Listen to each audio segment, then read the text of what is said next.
Welcome to the Whiskey Congress. Honest, open talk dedicated to speaking the truth to those who are open to hearing it. Black, white, right, left. Most importantly, honest, bold, and fueled by good whiskey. In Whiskey Veritas, we are Whiskey Congress. Join the evolution. Whiskey Congress is back in session. We did have a bit of a layoff, but Steve and I are back together in our Cleveland studio. It's a beautiful day in Cleveland after several non-beautiful days where we didn't record. So anyway, man, it's good to see you. How you doing? Doing good. 2 weeks out from surgery.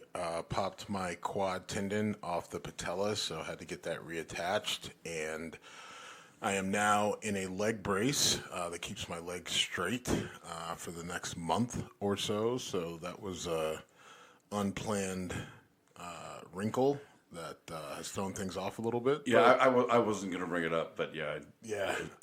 If you want to, it's obviously worthwhile. It's your leg. Yeah, it just kind of happened. Just took a step, and then my knee basically exploded. Just years of wear and tear, football, wrestling, MMA, lifting, all that sort of stuff. And I could point back to multiple point in times where my leg was bent the wrong way that probably didn't help. And all that caught up to me, and the tendon snapped, and that was that. So to get a bit inside baseball, you had just popped in to visit me at my Irish pub. My usual band of buddies was there.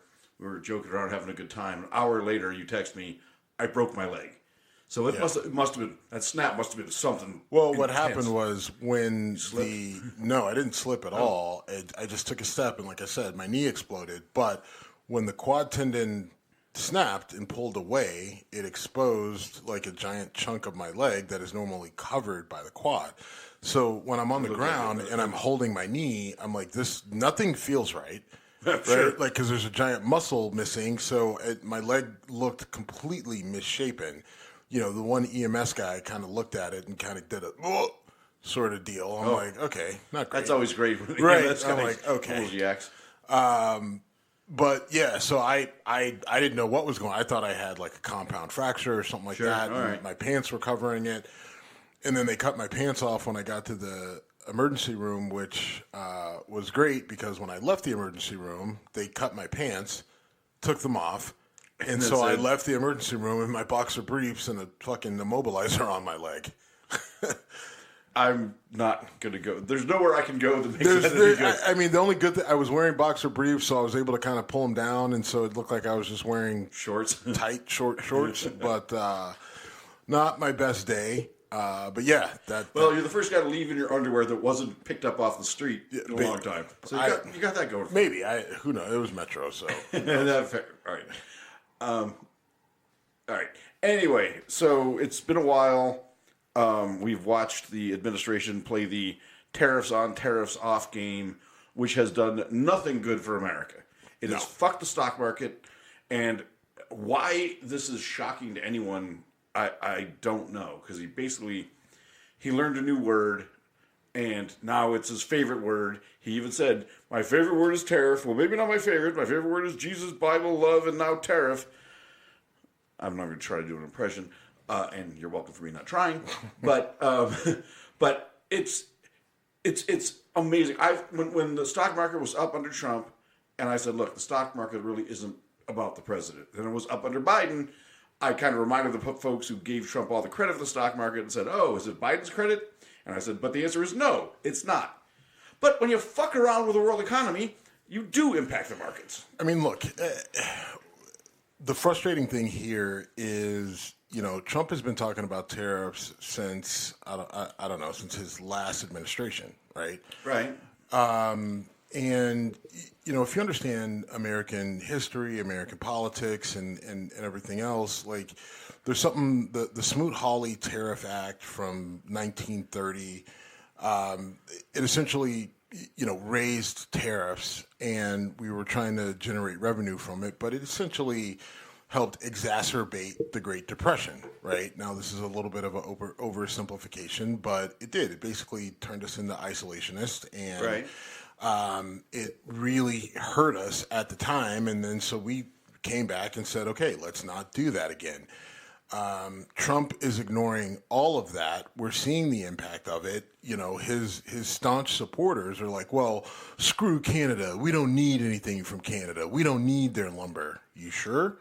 Right? If you look at how their population is distributed, right? Like it's all sort of concentrated in one area, but then, like if you look at it's kind of like a band that's kind of close to the border of the U.S., right? But then once you go north of that, it's all forest and fucking ice, right? Like, so they've got plenty of trees to spare.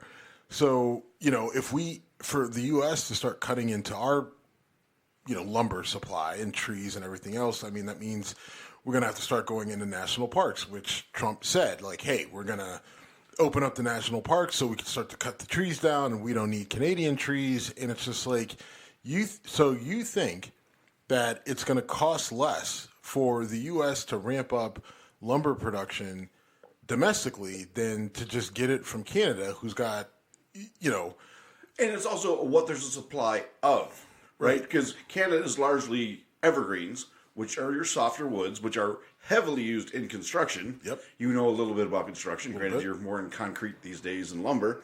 So this might be one thing Trump doesn't fuck you over with.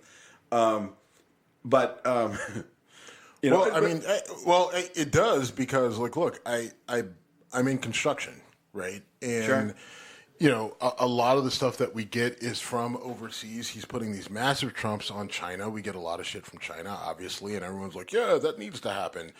Okay, well, and everyone's like, the answer is the MAGA Trump, when we charge these high prices, and we put these tariffs on, then we'll start making the stuff here. Like, so how long do you think that's going to take to ramp up a factory to produce whatever widget that we're getting from China when they've already got the whole system already set up, right? It's not going to be 6 months. It's not going to be a year, right? We're a few years away. It's going to create an impact. You're going to hit these tariffs. These tariffs, if we continue to get the stuff from these various places where the tariffs are, it's going to raise prices, and it's going to raise prices across the board. And the prices are being paid by U.S. companies that are passing the cost on to us. So it's not like we're going to make money off of it. It's not Steve and Jim. It's the companies themselves saying, like, look, the U.S. consumer is going to pay the cost of these tariffs. That's it. You have a few companies that I'm sure will try. There's a do-it-yourself watchmaker. It's called DIY watchmaking, right? Okay. If you want to, build yourself a nice watch on your own, just to, like shipbuilding or whatever. That's a weird hobby. I wouldn't. I love watches, and so I've thought about it, but haven't pulled the trigger. But even they put out an announcement like, hey, prices for particular pieces and parts of the watch are going to go up. We're going to try to absorb that cost as long as we can, but we're going to have to charge more, right? And that's just a little company, a little niche company that there's a little thing that's a fraction of a percent, a minuscule part of the population, but that sort of thing is going to happen across the board at every scale, big, macro, micro, medium, big, large, small, everything in between, as these start to go into effect between Canada, Mexico, China, and all these other countries that they're throwing tariffs on. And that's the big thing to me is, the first Trump administration put tariffs on China. And if you want to accuse China of using cheap labor and price dumping on us, you could probably cheap labor, price dumping, stealing technology, stealing information. Plenty of reasons to not be happy with China. Right. But Mexico and Canada are two of your biggest trade partners in the world. Mexico provides so much produce. You want to eat avocados in December in Cleveland? It ain't coming from California. I mean, you're doing billions, if not trillions of dollars worth of commerce with these countries, every year. Hundreds of millions of dollars every day. And now all of a sudden you're going to jack those prices up. I mean, the car manufacturers are sitting there. He put a pause on the tariffs with Mexico, so that the car manufacturers could start getting cars to the U.S. side, so they don't get hit with all these tariffs, and it doesn't completely crush them. But that is telling you that, like, look, this is going to crush us. Yeah, right. And Canada and Mexico are saying, we're calling your bluff. I mean, they are literally saying, Yeah. you're going to do this to us, we'll do this to you. Right. And I mean, and especially Canada, like Canada's taking a hard stance. They're just like, look, okay, all the jokes and everything else before were fine, but now you're talking about absorbing us as the 51st state. You're hitting us with these tariffs. So we're going to fight fire with fire. We're going to hit you with tariffs. What is it? The premier of Quebec or whatever has raised a 25% tariff on energy going to It's Ontario, I think. Ontario going to New York, Michigan, and maybe Illinois or one other state. But either way, for 3 states, energy prices are about to go up by 25% starting today. As someone who grew up in Buffalo, I'm familiar. I mean, the Robert Moses Parkway goes along the Robert Moses Power Plant, which harnesses energy from Niagara Falls. It's sort of a split thing between the U.S. and Canada. A lot of hydroelectric power, prices are going up. And people don't tend to realize this, but Western New York falls pretty conservative. I mean, New York City, not so much. But Western New York falls pretty conservative. I don't know if Erie County is where Buffalo is. I don't know if Trump won Erie County, but I guarantee you won Niagara, Cattaraugus. He won Erie County. Okay, and then he definitely won the counties surrounding it. Yep. And all those people are going to say, "Oh, my electric bill just went up 25%." And further, the whatever the title is of the guy who runs Ontario, I want to say chancellor, but I think it's wrong. He said he's considering shutting off power getting delivered to America. That would be a total kick in the balls. Yeah, I mean, look, we don't even have to go into what they say they're going to do. I mean, we just go with what they've already done, right? And it's already problematic, right? A 25% increase to energy costs to those 3 states, that's substantial to the people who live there, no matter who they are, and right? I have plenty of MAGA members in my family. Of course, they'll find a way to make this George Soros' fault, but am I wrong? No, you're not. I mean, it's just the whole George Soros boogeyman thing. I mean, look, it's so obvious what that is, right? So the guy's got this money, he puts it out, and if you ask George Soros to name 10 nonprofits that he has money in, he probably couldn't name 5, right? I think it's one of those things, but he's just such an easy target, an easy boogeyman. It's a catchphrase, right? It is, right? And it's useful but ridiculous, right? But they have mastered it, right? To where their people, all you say the name George Soros to anyone who is a MAGA Republican, and blah, blah, blah, Soros, woke, DEI.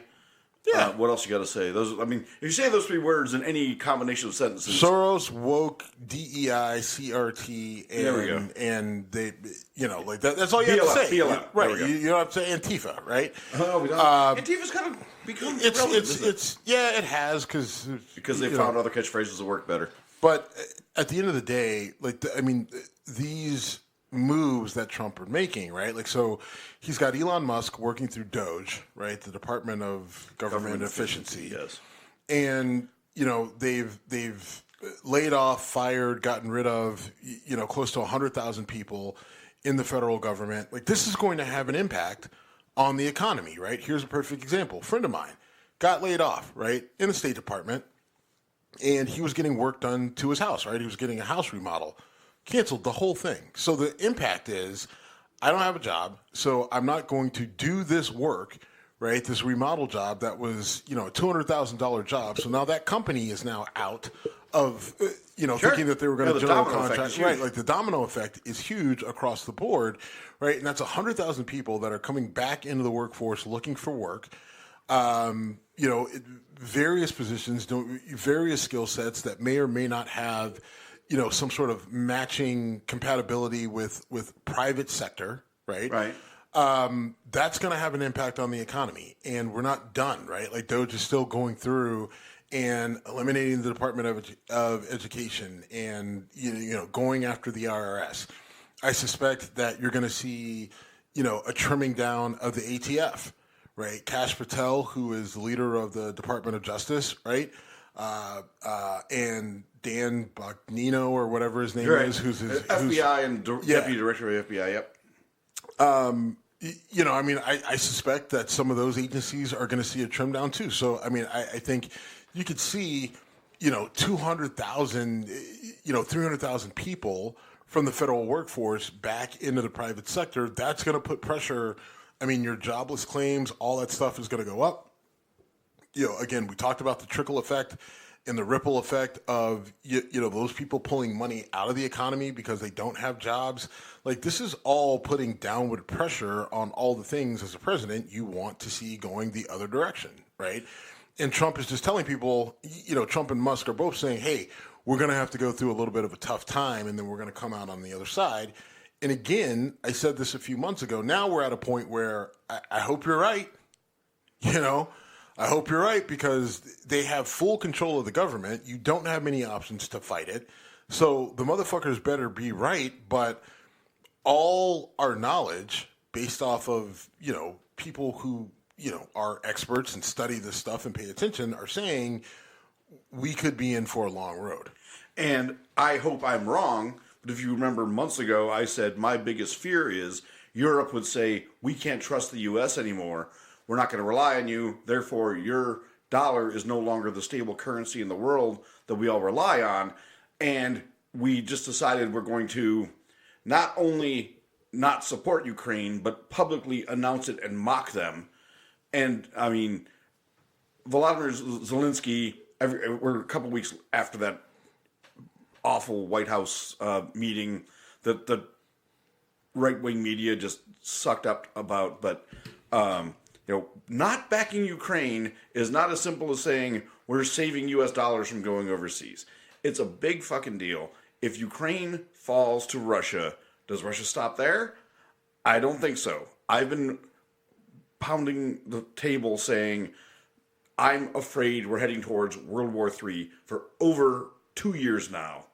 And again, I could not hope more that I'm wrong, but I've never felt this. My level of concern keeps going up. So I'll say this. I don't believe that Russia goes further simply because of attrition. They've lost so many fighters. They're decimated, right? That's true. They're gaining ground, but the number of soldiers that they've lost, I mean, if you look at what they're having to do to fill the ranks, like I don't think importing North Korean soldiers, right? For like I don't think that Russia is going to move forward anytime soon, right? In the next 5 years, if we're being honest, because they can't, right? They just don't have it. Because if they move, whoever they move on next is probably going to be a member of NATO, right? Like using your logic, because everyone's like, oh, they're going to move on Poland. They're going to move. Well, the issue is if they move on Poland, that brings in NATO, even if you take the U.S. out, and you still have the full force of Europe going against Russia, given the way that Ukraine has handled it, like Russia couldn't handle it. You're probably, what I will say, logical thinking on their part, though. But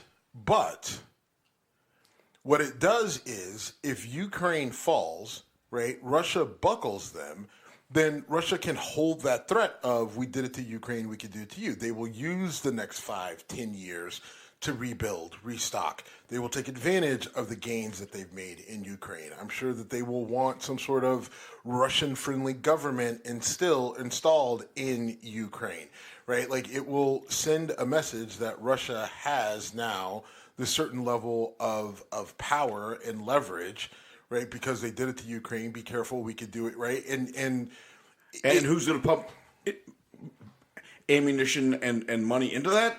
China, North Korea, right? I mean, possibly U.S., right? Like the U.S. is so Russia friendly at this point, right? To this whole conflict in Ukraine, you don't know where we're going to come out on that. I mean, it's just. It's a scary situation. Now, it's not only, though, just the lack of support and trust issue, right? Like, this is impacting defense, right? Our defense manufacturing, because U.S. comes out and says, hey, we're not supporting Ukraine intel. We're not supporting Ukraine sending over weapons. The intel thing is critical because we sent jets and certain weapons that basically had a kill switch, right? Now, I'm oversimplifying this again. But we send a bunch of weapons over there and we say, hey, not only are we not supporting you, so, in terms of intel, but these jets we sent you, these things, they have a kill. Yeah, you can't use those. We're going to go ahead and initiate this kill switch that makes them inoperable, right? So now all of Europe is like, oh wait, you guys have a kill switch in the jets that in this Right. multi-$100 billion deal that we're about to do for these F-35 fighter jets. Maybe we're not going to go with these U.S. fighter jets instead. Maybe we're going to go with a European made, someone that we could trust is not going to pull their capabilities if they disagree with us, right? And it goes back to the conversation with Elon Musk and Starlink, right? Pulling support for Ukraine and, causing problems for them. And then, Europe and other countries saying, all right, now we have to look at how we're doing communications and what we're using to support our efforts and strategy on, intel and data collection and everything else. There are huge ripple effects to what the Trump administration is doing right now. And the frustrating thing is you and I can clearly see how it can be problematic, right? And anyone with common sense and being objective is like, look, none of this is good, right? But the sycophants, the followers, the true believers, Trump, MAGA, everything else, they will continue to make excuses to find support. Must defend the glorious leader. Right, no matter what, right? To the point where now they're literally saying, we're fine with a recession. We're fine if things are going to be tough.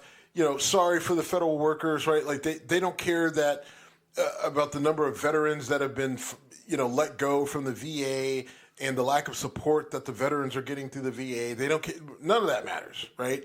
It's just all right, well, hold on. Right, because everything was all about the flag and all about the veterans. You made a huge deal about Colin Kaepernick, and you said the whole thing with Colin Kaepernick was that he was disrespecting the veterans.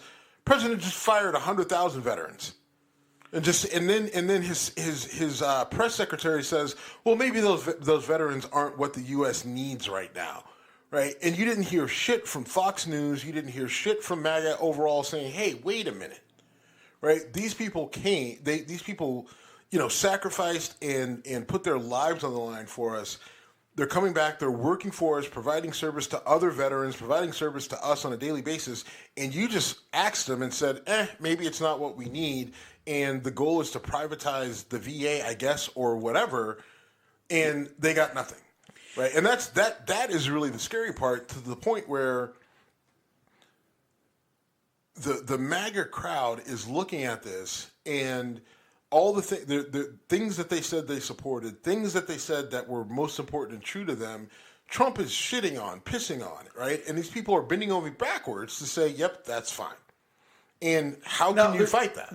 We're seeing a little bit of... You and I had lunch together the other day, and I've done a lot of man on the street, just kind of what I'm hearing sitting at the neighborhood bar conversations over the years.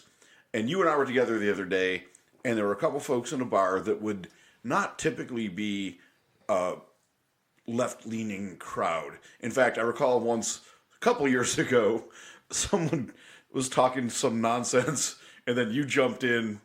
I don't remember exactly what the deal was. I just remember that you started quoting all the legal reasons why what they were saying was bullshit, and the guy finally said to you, "Are you a lawyer?" And you said, "Yeah." And not to pat myself on the back, I just sat back like Michael Jackson to the popcorn. I'm like, Steve's got this. You remember this? Same bar. So we were in that bar the other day, and all the talk was, I can't believe they're firing all the folks from the National Park Service, which guys like Elon Musk and Donald Trump don't give a fuck about national parks. They don't go there. Their families don't go there. But lots of people do, including lots of people who probably voted for those guys. Well, voted for Trump. You didn't vote for Elon Musk. But that shit that normal people enjoy, normal people utilize, and if you think it's not a big deal, go to a shitty park someday when the garbage can is, overflowing and there's raccoons just, preventing you from throwing away the McDonald's bag that you wanted to get rid of because you were enjoying your local park. That is a minuscule thing in some ways, but it's a symbol of how big a fucking deal this is. And I don't know what it's going to take for folks to absolutely turn on him. The hardcore folks, they're not going anywhere. I mean, I talk to them every day, and like you said a minute ago, they are so enamored, so in love. I've been calling it a cult for years. They're cultified. I don't know what it takes to snap them out of it. I do think that there's a lot of concern on the Republican side because all these senators and congressmen doing town halls are getting their asses handed to them in town halls. And while it's, entertaining to watch, I would say it gives me hope, but it doesn't. It's just, it gives me some hope that people are saying, hey, I'm a veteran. I'm, a former federal employee. Let me just stop you right there. Here's the reason why it's something, but it's not that much. It's because Republicans are just not doing town halls anymore. Right. Well, you know what I mean? Like, I mean, and it's literally, and this isn't speculation, right? Like, I mean, there was a memo that went out that said, look, we're getting our ass beat in these town halls. Stop doing them. Right. And it's something, but it does show a sentiment. Look, if you want to say there are small cracks in the armor, yes, I would definitely say that. Yeah, I mean, I think there's some small cracks, and it all I think a lot of it will depend on sort of the rate of the impact of these tariffs, right? Like, if we really get into a tariff war and the U.S. really ends up being isolated over the next year to 18 months, that's really where I think all of this really starts to come to a head because, 18 months, we're approaching midterms. And if in that time frame, right, the U.S. becomes really isolated, we see prices skyrocket, we see people losing unemployment jobs. Go down, right. Way up, yeah. Unemployment go up, interest rates go up, or stay the same, or credit get tighter, and we just start to see a lot of downward pressure on middle Americans, and these tax reforms end up not helping people. Right, the average middle, they middle help a very income, specific group of people. Right, then by the time the midterms get here, you could see a big push to sort of start to shift things that could be impending doom for Trump, depending on how things go after that. But if things if things are sort of a slow play, and they can continue to try to shift blame to the Biden administration, and it's not completely out there, as long as there's some sort of tangent connection where people can say, yeah, that's still Biden's fault, then we may not. But they'll say that, but deep down. But I really do think it all depends because we really haven't felt, right? I mean, the federal workers who lost their jobs, they're feeling it, right? But sure. No one's really felt the true impact yet of decisions that were made in February. Sure. Oh, it'll take months. Right. But maybe several months. So let's see where people's sentiment is and how things look 6 months from now. Well, and so one thing that struck a chord with me is the tariffs and the tariff wars and the just trash talking by America, 51st state, yada, yada, yada. A lot of the liquor, there's something called the Liquor Control Board in Canada, and I think it's province by province, but Ontario, by far their most populous province, is taking American alcohol off their shelves. Now, you and I talked about this over lunch the other day, and that liquor is already bought, so what good does it do? But it does stop the further import. And that's going to hit the state of Kentucky. We've got a good friend of the show. Well, I guess, so here's my thing. The further import is stopped, right? Yep. Like, whether they take it off the shelves or not, they're not bringing in any more because Trudeau and they've all said no. But the whole thing with them taking it off the shelves, is very symbolic. Sure. But I think we need to be consistent. If we're going to give conservative shit for burning their Nike jerseys, right, after they bought them, or taking a baseball bat to their Keurig. They're not doing the Kid Rock shoot up the case of Bud Light thing. They're taking it off the shelves. Okay, but what are they doing with it, right? I'm guessing they're putting it in a warehouse and saying, when you stop being assholes, we'll start selling it again. Maybe. I don't know. I don't know where. It's hard for me to get behind and try to say that this is the right move by Canada. right? Like, I'm not saying it's a right move. I'm saying it's just going to hurt American business. It's what hurts American business, right? Like them taking the American whiskey off the shelf that's already been bought and paid for isn't hurting the distilleries. What's hurting them is that lack of import. They're not going to bring in any more. Whether they take it off the shelves in Canada, right? If they take a Bullet off the shelf last week, that's not going to hurt Bullet Distillery this week at any point. Well, hold on. At any point, because it's already been paid for. But the fact that they're not importing any more, that's the thing that hurts. Absolutely. Them taking it off the shelf doesn't fucking matter. Right? I agree that that's symbolic, but it does have a ripple effect again. And that's where I need you to understand. It does. Them taking it off the shelves has no effect. It does because they're not. When they say, "Okay, we're going to sell American liquor again," they've already got it. Like I said, they're not doing the Kid Rock shoot the case of Bud Light thing. They're assuming that they keep it. Why would they not? Well, first of all, I've seen videos where they're putting it into boxes. Now, if I see Justin Trudeau taking an AR-15, just because they're putting it into the boxes doesn't mean anything. True. Right, because they could take it, put it in the boxes, and then who knows? They could black market sell it to some other country or something along those lines. All right, that still makes money for them and doesn't make money for us. But my whole point is that whatever they do with the booze at this point doesn't really matter to the distillers in the U.S. Right? So, and you're kind of more or less hurting your stores, your Canadian stores. Right? Like, just let them sell it. Let them jack up the prices and sell the rest of it and say, hey, it's never coming back. I mean, honestly, that's what I would have done. Right? Like, what are we talking about here? Come on. I mean, like, this is, let's not try to, let's not get stupid here. I don't want to sell Kentucky and bring up Jack Daniels, but I do know a lot of Canadians, and American whiskey is incredibly popular in Canada, mostly because Canadian whiskey generally sucks. It mostly sucks. Trust Canadian me. Club, little amaretto, make yourself a stiletto. If you got to put amaretto in it, it's not good whiskey.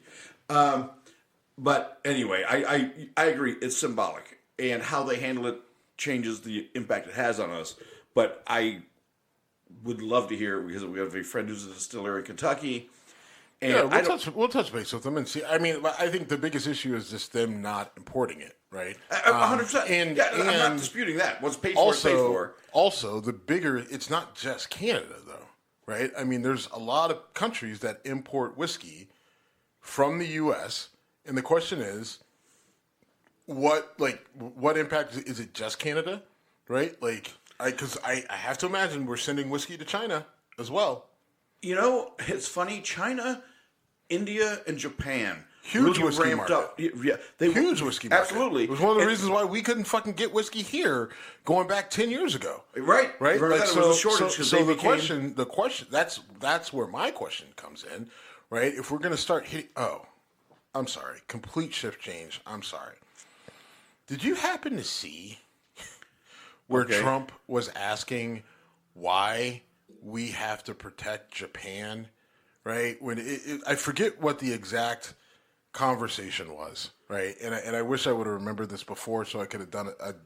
But Trump was talking about something with Japan was like, what are we even protecting them for? Why, we've got this deal where we do this and they're not allowed to do this and we have to protect it. What's that even all about? It's like, are you fucking kidding me? That was a pretty severe shift.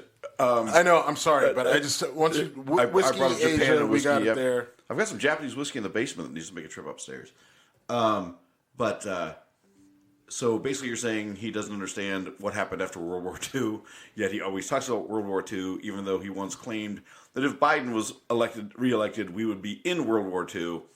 This is the whole: how much of it's dementia, how much of it is lack of knowledge. And again, don't go with the dementia thing. Because here's the thing. If it's dementia, that gives him an out. And I don't think it's dementia. I think Donald Trump is a guy of average intelligence. At best. Right? I think he's a guy of average intelligence who has gotten away with just running his mouth like a used car salesman. Now he is the leader of the free world. A lot of the stuff he doesn't know about, he doesn't care about. At the end of the day, he's just worried about being rich. So when they go to give him, right, like, there was complaints about Kamala Harris because Kamala Harris, her staff would come to her with information. Here's a bullet point. Here's a headline, and she would dig in.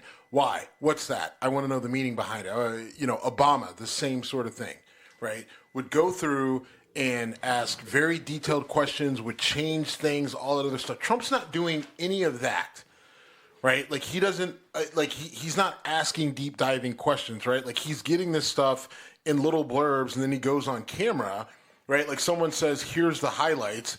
He repeats the highlights and then he just kind of ad-libs, right? But going back to this whole thing with Donald Trump in Japan, he asked why the U.S. has to protect Japan, but they don't have to protect us before asking who makes these deals, right? And it's just like, bro, so just nothing with World War II, Hiroshima, Nagasaki, none of that? No? Oh, by the way, did you see they pulled pictures of the Enola Gay off of federal websites because it had the word gay in it? Because it had the word gay. Yep. Yep. Sorry, that's just how embarrassed I am for some of the stuff happening by our government right now. I mean, I make idiocracy comments all the time. We're beyond that.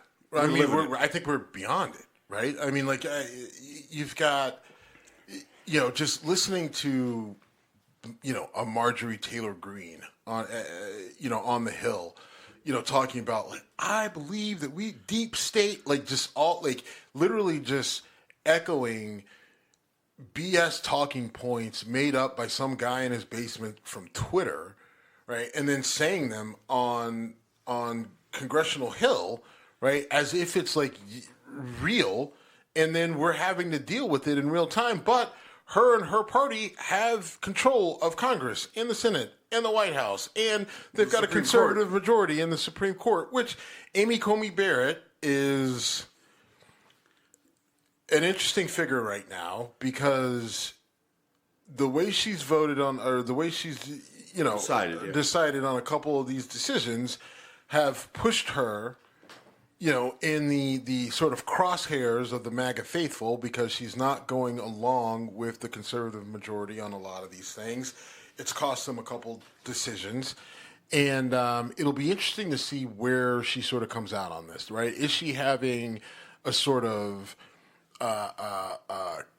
war of consciousness or conscious right now where she's like, look, I'm a conservative, but I'm not an idiot, right? And that's kind of what it feels like where Gorsuch and the others are just like, well, I mean, we must walk in line. Right. Yeah. We've got to follow the party line and whatever. And it just feels like she may be kind of breaking from that. It'll be interesting. And and Roberts and Barrett are the keys, and Barrett's new, but Roberts has typically been a guy who's like, okay, I'm a conservative, I believe these things, but I also read the fucking Constitution, went to law school, and no.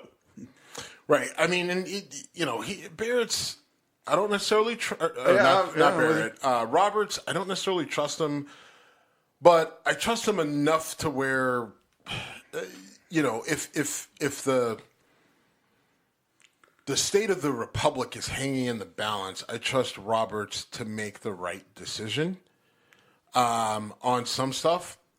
Barrett, I'm starting to get there, right? I think that they will like on abortion stuff, I think they're always going to go with the majority. But some of these other things that are more crucial to our day-to-day, right? Not to dismiss what abortion is, but like that, I think that some of that stuff we could trust them. Abortion, we just can't. To my benefit or to my approval, I think that they're not. I don't have to worry about gun. I don't have to worry. I feel like I'm good on gun stuff for the next probably 4 years at least, or assuming that there's not a blue wave in the midterms, right? Well, and even if there is, I don't think you have to worry about too much. Yeah, I mean, they are seriously talking about getting rid of the whole ass ATF, if not the firearms division of the ATF, which I would absolutely love. And I don't have an issue with that, but everything else, I'm wagging my finger at. I wouldn't want my man, who is a good friend of mine, to lose his job. Who I also know. Right, but that being said, I don't. Now that guy has multiple skills. He will find a job very quickly. I do worry though. Like he's the type of guy that where he might use those skills. Yeah, like he's a bad dude. He's a bad dude. I mean, and he got promoted, and he does not like the political aspects of his promotion, and it is all rubbing him the wrong way. Really? And I haven't talked to him in a long time. I know I only see him during Bill season, so he is lining up at minimum to be an anti-hero. Because he is very disillusioned by all the things related to the government right now. So I could see him going to a private contractor. All I ever talk to him about is Buffalo Bills football. Yeah. Because we have that in common, and we will be talking football later. I do want to say one thing going back to the town hall thing, though, and the George Soros thing. When you're getting gaslit by Fox News or, ONA or any of those groups, we've come accustomed to that. Mike fucking Johnson, the Speaker of the House, was resonating that, these people are protesting at Republican town halls. They're all paid actors. I'm like, can you really square that logically at all? You believe, he said George Soros was funding it. Okay, let's just put that stupidity on the side. So how do you get a bunch of people to go to Iowa City in February and yell out at Republican, and okay, so fine, George Soros is paying them. That's your story. How much are they paying them? How did you get them there? Are they coming from the local community? It's such a fucking ridiculous thing, and it works. And this is why I'm saying we're in idiocracy squared. Yeah, the issue is you even had some of the people come out and say, I don't know George Soros. I think I would never take $1 from that guy. But what I do know is I lost my job working at the VA. What I do know is that you slap these tariffs on, and my farm instantly is at risk of not existing within 6 months if something doesn't change, right? Like these people can, they have receipts to show what they're upset about, and Mike Johnson is dismissing it using a technique and a tactic that Trump and everyone in that world have used. Just say whatever. Doesn't matter whether it's true or not. It placates the crowd. Just keep saying it until it becomes true. We'll get enough people to echo it. I don't care if we're fucking over our own voters or constituents. We have enough people where we'll drown them out, and they keep doing it, and it keeps working. It has been working, and you brought up the VA, and that's a very valid, very critical organization. And I know people. I'm sure you know people who receive VA benefits, and they fucking earned them.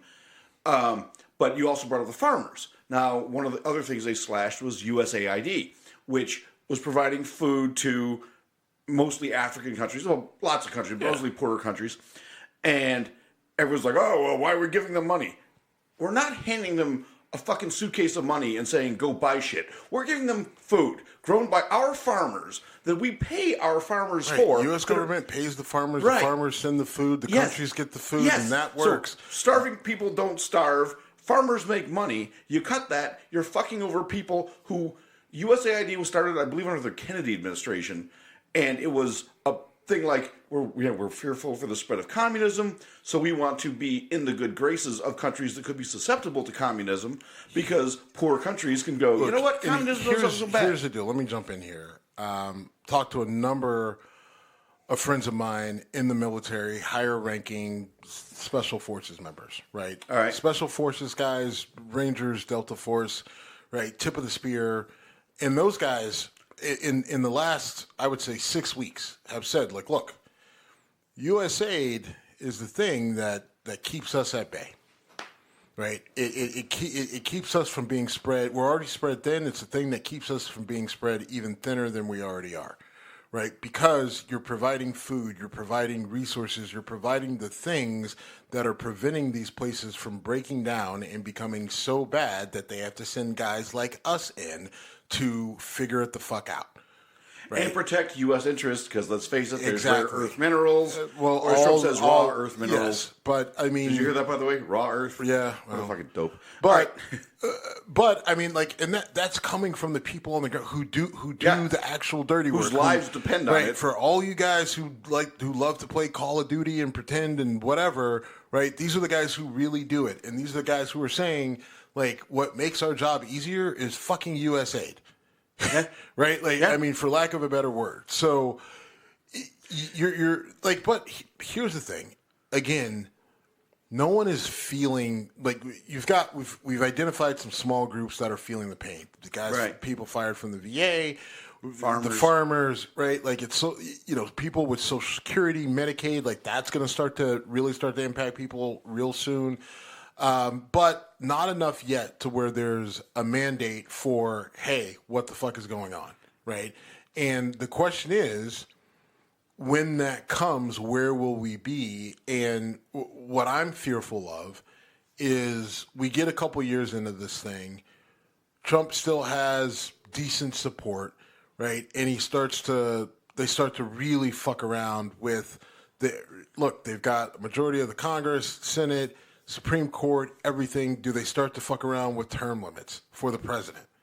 Right? They've already talked about it. Right, they've already talked about it, right? Do they start to, I mean, like, I've seen in some of the darker circles on X, right, going down rabbit holes, people that are being followed by people in the Trump administration talking about, reinstituting segregation on a basis, like in places like Chicago and Detroit, where you've got, these like all sorts of reversing gay marriage, reversing interracial marriage, right. Like, I mean, literally segregation, gay marriage, interracial, like going completely ass backwards. And it's just like, oh, well, that's Twitter and X and whatever, and it's a cesspool. I don't disagree. But the problem is that the president of the United States is literally taking his talking points from X. The owner of X. Right, from the owner of X, right? And he's taking his talking points from the owner's platform. So that's problematic. When that happened, when Musk bought X, Twitter, and changed it to X, you showed me the emblem that they were putting on top of the building, and I thought you were fucking with me because it looked so cheesy, and I did not take as seriously as I should have the impact of that move, and frankly, because I didn't think Elon Musk was that much of a fucking psycho, but he is, and I don't know if it's power drunk. I don't know. You probably don't remember this. We partook in some cannabis. And I never do any such thing, Steven. All right, fine. I was high as fuck. hang out one evening, and I gave you my whole breakdown on why I believe that Elon Musk is Cobra Commander. Okay, I do remember that conversation. Right. And we were both high as fuck. Yes, and you chalked it up to me being high as fuck and kind of laughed it off, and I said, okay, fine. But, like, Cobra Commander always lost. Okay, fine. But he got pretty fucking far, right? Yeah. And here's my thing. I'll just give you a very brief rundown. Yeah, do it. I'll take the body shots here. So fine. He starts with Tesla, right? And he's got these automated cars that can drive you wherever you need to go, right? You don't have to put your hands on the steering wheel, and your insurance is through Tesla, right? And so what happens when you have Tesla insurance? It says things to you like, oh, you're driving after 10 p.m. Your insurance rates are going to go up, right? So what happens? You're like, all right, well, I'm not going to drive after 10 p.m. It's got an automated driving feature. So it's going to drive you where you want to go, how it wants you to get there, right? It's going to take whatever the best route it says is. So Elon Musk can control where you go, when you go, but it's basically he's allowing you to tell him to tell you where to go. He's got Neuralink, where they plant a chip in your brain that you can do different things with. He's got Starlink, that's got this satellite thing all across space, right? With all these satellites that can provide internet and can provide mobile phone and connectivity to Neuralink and connectivity to Tesla. He's got the rockets that go up with SpaceX. Sometimes not so successfully. But listen, I mean, he's sending a lot of rockets up. They're doing all these sort of things. But he's got rockets and satellites and brain chips and cars that drive you where you want to go. He's got X that he's already said he wants to be the center of everything that you do. He wants all your financial transactions to go through X. He's got access to the U.S. government now, right? He's trying to get in to all the different systems that give him all the data, financial, health, all that stuff. And you mean to tell me that he's not trying to take from that, add it to X, so then we're running everything through his app, and then he has control, right? When you take all of that and you think of the potential of a guy who wants to go to Mars and who said when he took over X, what did I do? I took over X, I fired a bunch of people, and then my brain chips, I put them in a bunch of monkeys, and they were being able to do the jobs of a bunch of average workers. So a fucking monkey could do your job here at Twitter, now known as X. I don't need most of you people. And I can put a chip in your brain and have you do what I actually want you to do. And I can just stuff you in a car that'll take you wherever the fuck I want you to go. Right? If that is not some Cobra Commander type shit where he's trying to take over the world, I don't know what the fuck is. And now he's not even basically hiding it. Right? He clearly, like, he is using Trump, his access to the administration, right, to do all the things that he feels that he wants to do. All of a sudden now, Trump is granting asylum to South African farmers. Never would have happened under any sort of scenario, but now all of a sudden, Elon Musk is in Trump's ear, and now we're giving asylum to South African farmers, white South African farmers, while we're kicking everyone else, brown skin, out of the fucking country that came from another country. Even if they're actually U.S. citizens sometimes. Right. I mean, like, it's an absolute shit show, right? And we haven't even talked about Israel and Palestine and Gaza and everything else. But I want to talk about Ben Shapiro, the Derek Chauvin thing, but maybe we can save that for another conversation. Just if you don't know, Ben Shapiro said on his show that President Trump should pardon Derek Chauvin, who murdered George Floyd, was convicted of murder. If you've ever heard me talk about Ben Shapiro, it has not been in a positive light. I think the guy's a piece of trash. I fantasize about debating that piece of shit because he talks real fast. If you're talking fast, you must be telling the truth. Anyway, but that is nothing more than a race-baiting shitbag move to say, let's put this back in the American spotlight because he's still mad about BLM.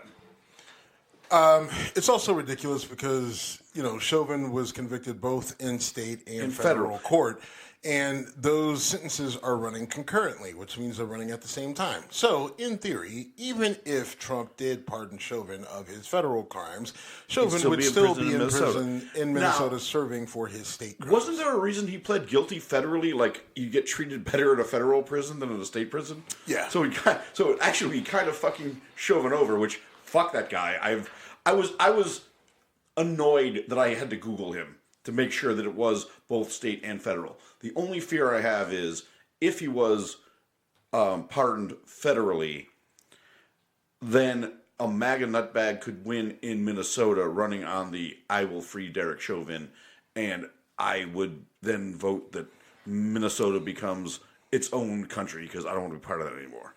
Well, that's obviously hyperbolic, but you get my point.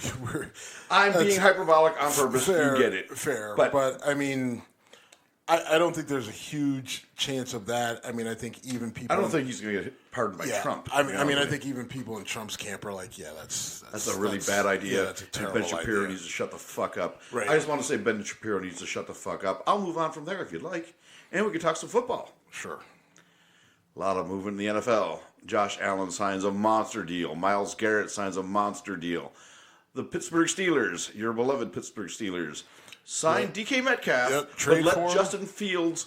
trade for DK Metcalf and let Justin Fields go, or Justin Fields went.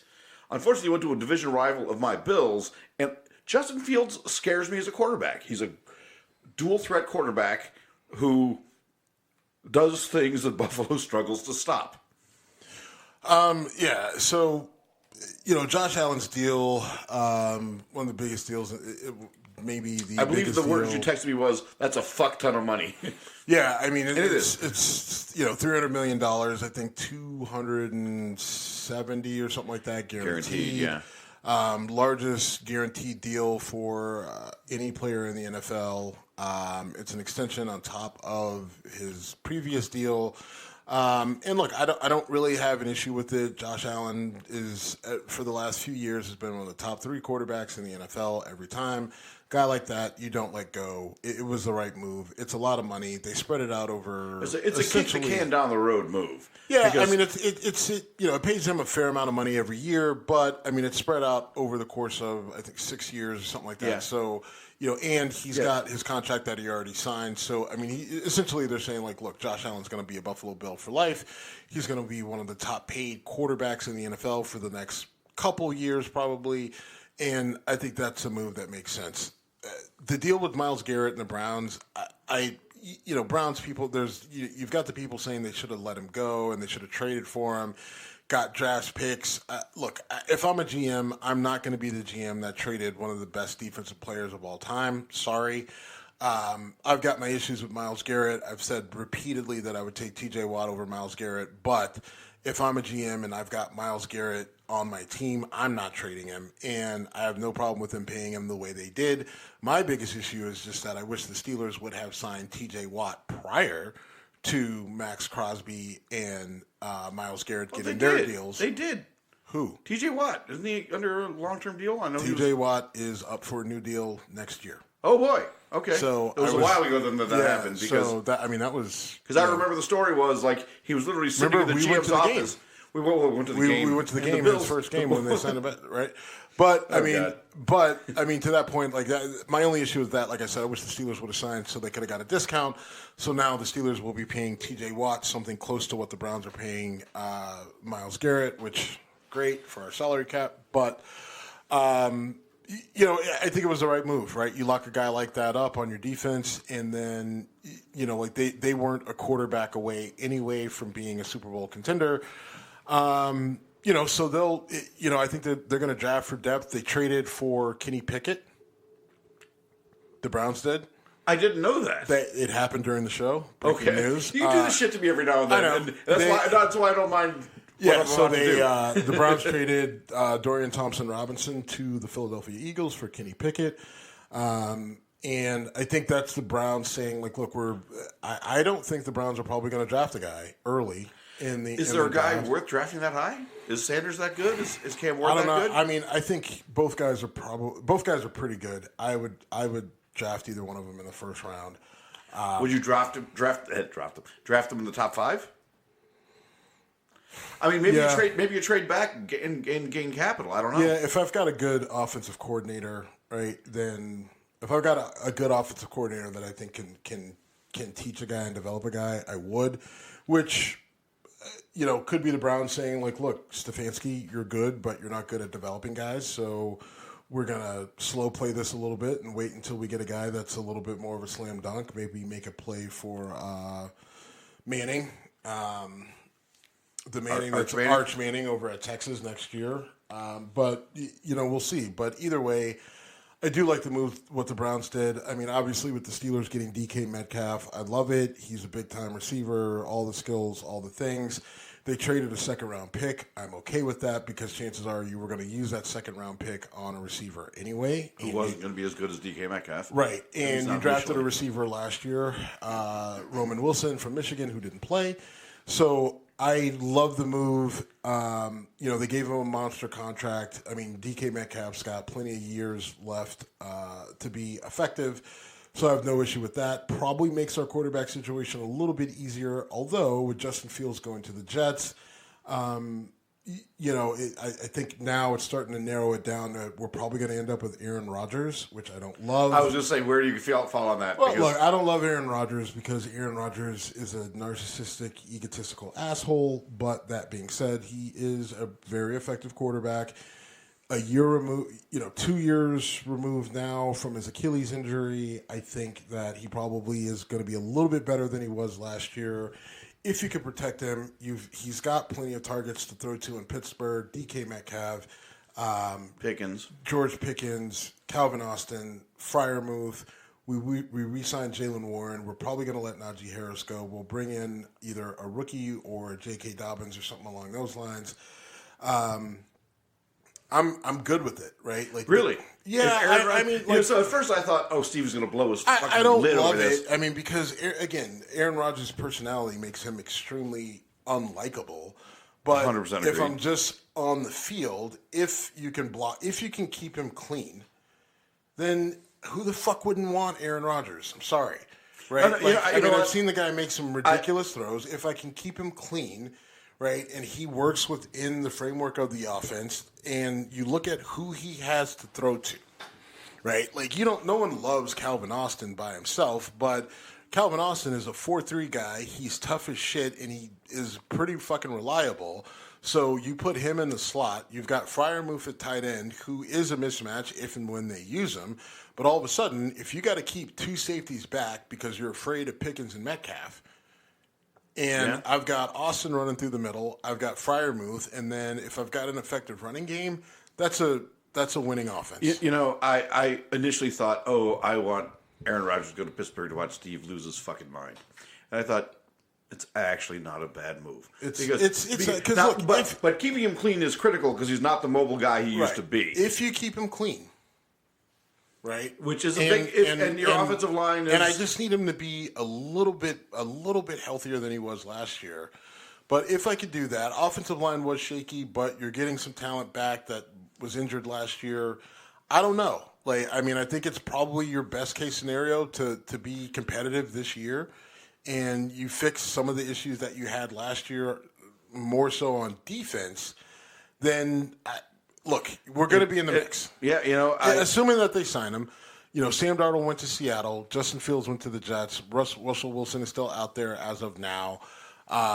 There's not many left. I mean, it leaves you with Daniel Jones if you don't sign. It leaves you with, Russ Wilson, Daniel Jones really are your main sort of guys if you don't. Otherwise, you're either drafting somebody or you're bringing in somebody like Malik Willis, and I don't think. I don't think he's taking you to the Super Bowl. Who's Tennessee's quarterback from last year? Was that Malik Willis? No, Tennessee traded Malik Willis to Green Bay. Who was some Levi? I watched a tape of his gaffes the other day, a video of his gaffes the other day, and I was like, wow, Levi. Something? Levi? Anyway, all right. Whoever Tennessee's quarterback was last year was just kicking the ball all over the place. I actually do think Aaron Rodgers does make sense. What would you say about Kirk Cousins becoming a Steeler? He won't. We've been trashing Kirk Cousins together for years, but he's not a bad quarterback. I think that my issue with Kirk Cousins is just that I think that I just don't think he has as much left as Aaron Rodgers does, even though he's younger. I mean, he's also coming off an injury, but a more recent one. The Bills also signed Greg Rousseau and let go Von Miller. You're thinking of Will Levis. Will Levis, yes, thank you. Will Levis. Thank you, Levi. Will Levis, thank you. Yeah, they were showing he had a play where he was going down. He tries to flick the ball outside to a running back, pick six, and the camera catches him putting his hands on his helmet like, what the fuck did I just do? Yeah, it was Will Levis, exactly. I think the Steelers actually are the big sort of domino that needs to fall in the quarterback world, and you'll kind of see where everybody else starts to shake out. Because I think if the Steelers end up signing Aaron Rodgers, Russell Wilson likely ends up going to the Giants. I think the Steelers end up probably drafting somebody in the third round, likely like a Will Howard from Ohio State, something along those lines. All right. You sign Aaron Rodgers to a 2-year deal. You let the third round pick learn behind Aaron Rodgers, and then you see what you got. And that likely would be the end of the Tomlin era either way. So I don't see Aaron Rodgers and Mike Tomlin getting along. I do because really, because I think like Tomlin leans into veterans, and I think that ain't no way Aaron Rodgers is signing there without Mike Tomlin's approval. I agree. And so if Mike Tomlin is going to get you to that point where he's like, I'm good with it, then Mike Tomlin's going to make the best of the situation. The Bills and Steelers aren't divisional rivals, but they're rivals. They've had a lot of, they're AFC teams. They've played each other. And their coaches played on the same college team. Which is there's plenty of connections. Right. And I grew up not liking the Steelers. I ended up hating them when I went to West Virginia University. And shout out to Geno Smith, by the way, for signing another monster deal. But I respect that organization. And they don't put up with a lot of bullshit. So I don't think they sign Aaron Rodgers without saying, okay, mandatory minicamp. So let me just stop you there. Actually, the Steelers do put up with a lot of bullshit. I mean, they put up with Antonio Brown. They put up with Chase Claypool. They put up with a lot of guys. Right. But they also got rid of them. They did. They did. They sort of maximized their usefulness for those guys and then got rid of them. But Tomlin knows how to manage a head case.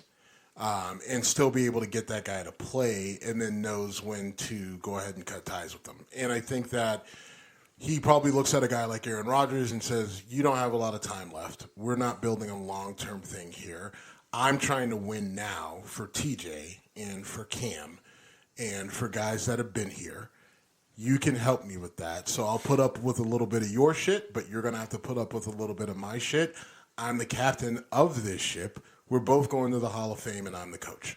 So, do me a favor. If Aaron Rodgers doesn't turn into his annoying and I think that, look, self. I think he shows up to when he's to the things he's supposed to show up to, and